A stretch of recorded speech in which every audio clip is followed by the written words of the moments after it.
Welcome back to this week's edition of The Yo-Yo, the weekly show that takes you deeper into who's trending up and down in the wide world of sports, presented by Wolf Solutions.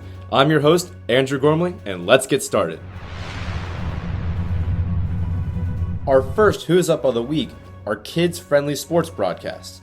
With the recent success of Nickelodeon's NFL Wildcard Weekend Slimecast, the network has recently greenlit the Slime Cup, a Nickelodeon-produced golf tournament that will feature PGA players, celebrities, Nickelodeon stars, and of course, slime. Following in their footsteps, Cartoon Network will air the Superhero Cast, which will feature the Teen Titans Go characters providing inside the NBA type analysis on this weekend's dunk contest. This trend of combining kids programming and sports to attract a younger audience certainly looks like it's here to stay. Our second Who's Up of the Week is Anheuser-Busch. The company has recently announced a new $10 million commitment to the female drivers in NASCAR. The funding will be a core part of the beer brand's Accelerate Her program, a program which will be amplified by an ad ran at this weekend's Daytona 500.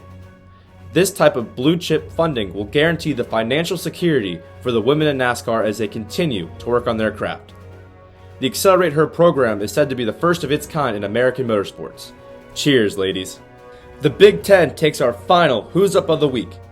As their current TV deal with Fox and ESPN comes to a close, the rumors have already started flying around that the conference's next TV deal will be worth over $1 billion annually. That type of cash will see the Big Ten overtake the SEC as the highest annual TV contract in college sports. The Big Ten, dream big. Our first Who's Down of the Week is Team USA Hockey, with both the men's and the women's team faltering this week.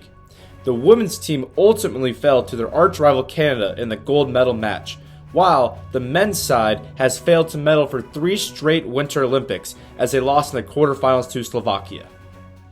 The United States' reputation of having a strong men's national side is certainly at stake here, as the men's team hasn't won gold in the Winter Olympics since the Miracle on Ice in 1980. Talk about a cold streak. With March just around the corner and spring in the air, we turn our attention to our second Who's Down of the Week, the MLB.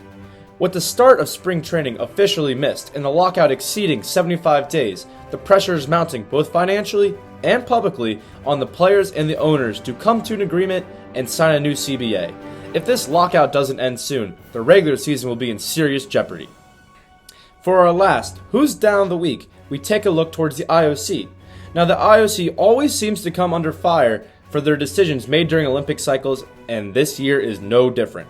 When 15-year-old Russian figure skater Kamila Valieva tested positive in a new Russian doping scandal, the IOC strangely ruled her eligible to still compete in this year's Olympics.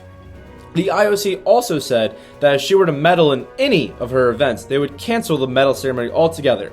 The optics of this story are bad from every perspective and continues to bring in more questions and heap more scrutiny on the IOC. How would you handle this situation if you were the IOC? Let me know down in the comments below. And that concludes this week's episode of The Yo-Yo. If you think I missed any topics, please let me know down in the comments. Remember to like and subscribe, and I'll catch you next time.